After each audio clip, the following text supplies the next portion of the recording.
अध्याय 8 भगवत प्राप्ति।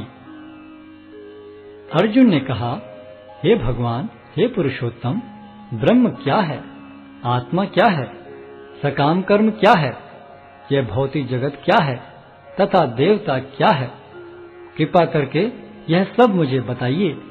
हे मधुसूदन, यज्ञ का स्वामी कौन है और वह शरीर में कैसे रहता है, और मृत्यु के समय भक्ति में लगे रहने वाले आपको कैसे जान पाते हैं। भगवान ने कहा, अविनाशी और दिव्य जीव ब्रह्म कहलाता है और उसका नित्य स्वभाव अध्यात्म या आत्म कहलाता है। जीवों के भौतिक शरीर से संबंधित गतिविधि कर्म या सकाम कर्म कहलाती है। हे देहधारियों में श्रेष्ठ, निरंतर परिवर्तनशील यह भौतिक प्रकृति अधिभूत कहलाती है।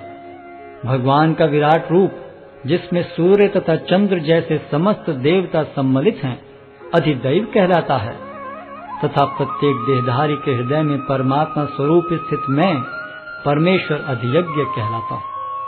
और जीवन के अंत में जो केवल मेरा स्मरण करते हुए शरीर का त्याग करता है, वह तुरंत मेरे स्वभाव को प्राप्त करता है, इसमें रंच मात्र भी संदेह नहीं है।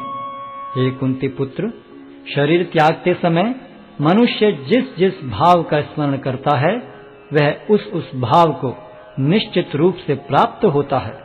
अतएव हे अर्जुन, तुम्हें सदैव कृष्ण रूप में मेरा चिंतन करना चाहिए और साथ ही युद्ध करने के कर्तव्य को भी पूरा करना चाहिए।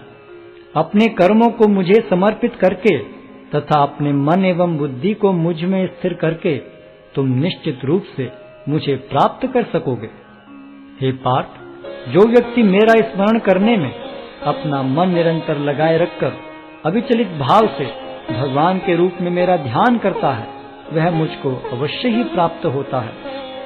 मनुष्य को चाहिए कि परम पुरुष का ध्यान सर्वज्ञ, पुरातन, नियंता, लघुतम से भी लघुतर, प्रत्येक का पालन करता, समस्त भौतिक बुद्धि से परे, अचिंत्य तथा नित्य पुरुष के रूप में करे।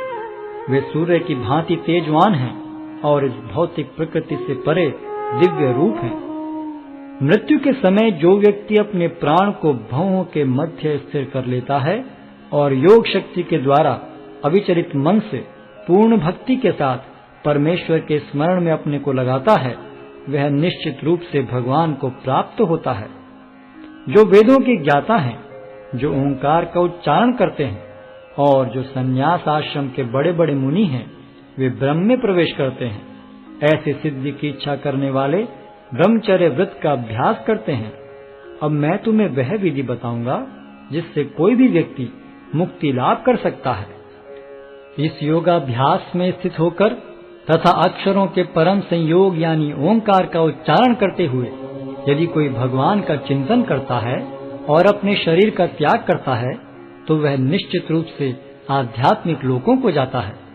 हे अर्जुन, जो अनन्य भाव से निरंतर मेरा स्मरण करता है, उसके लिए मैं सुलभ हूँ, क्योंकि वह मेरी भक्ति में प्रवृत्त रहता है। मुझे प्राप्त करके महापुरुष जो भक्ति योगी हैं, कभी भी दुखों से पूर्ण इस अनित्य जगत में नहीं लौटते, क्योंकि उन्हें परम सिद्धि प्राप्त हो चुकी होती है। इस जगत में सर्वोच्च लोक से लेकर निम्नतर सारे लोक दुखों के घर हैं, जहाँ जन्म तथा मरण का चक्कर लगा रहता है। किंतु हे कुंती पुत्र, जो मेरे धाम को प्राप्त कर लेता है, वह फिर कभी जन्म नहीं लेता। मानवीय गणना के अनुसार 1000 युग मिलकर ब्रह्मा का एक दिन बनता है और इतनी ही बड़ी ब्रह्मा की रात्रि भी होती है। ब्रह्मा के दिन के शुभारंभ में सारे जीव अव्यक्त अवस्था से व्यक्त होते हैं और फिर जब रात्रि आती है तो वे पुनः अव्यक्त में विलीन हो जाते हैं। जब जब ब्रह्मा का दिन आता है तो सारे जीव प्रकट होते हैं और ब्रह्मा की रात्रि होते ही असहायवत विलीन हो जाते हैं। इसके अतिरिक्त एक अन्य अव्यक्त प्रकृति है जो शाश्वत है और इस व्यक्त तथा अव्यक्त पदार्थ से परे है। यह परा और कभी नाश न होने वाली है। जब इस संसार का सब कुछ लय हो जाता है, तब भी उसका नाश नहीं होता।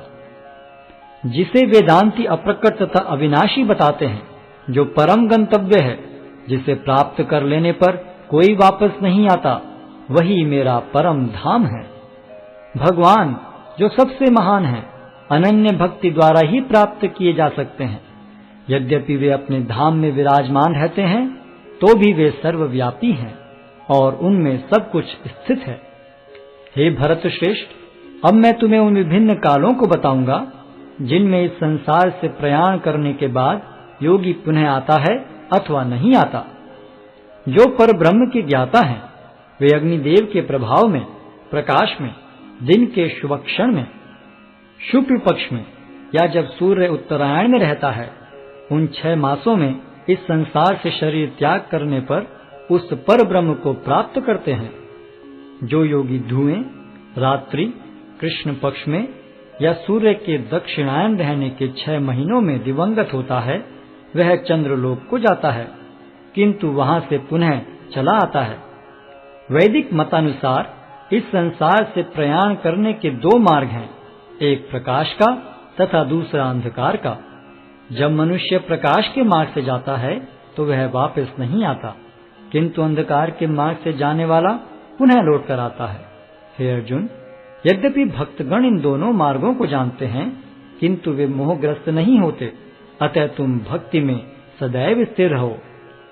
जो व्यक्ति भक्ति मार्ग स्वीकार करता है, वह वेदाध्ययन, तपस्या, दान, दार्शनिक तथा सकाम कर्म करने से प्राप्त होने वाले फलों से वंचित नहीं होता।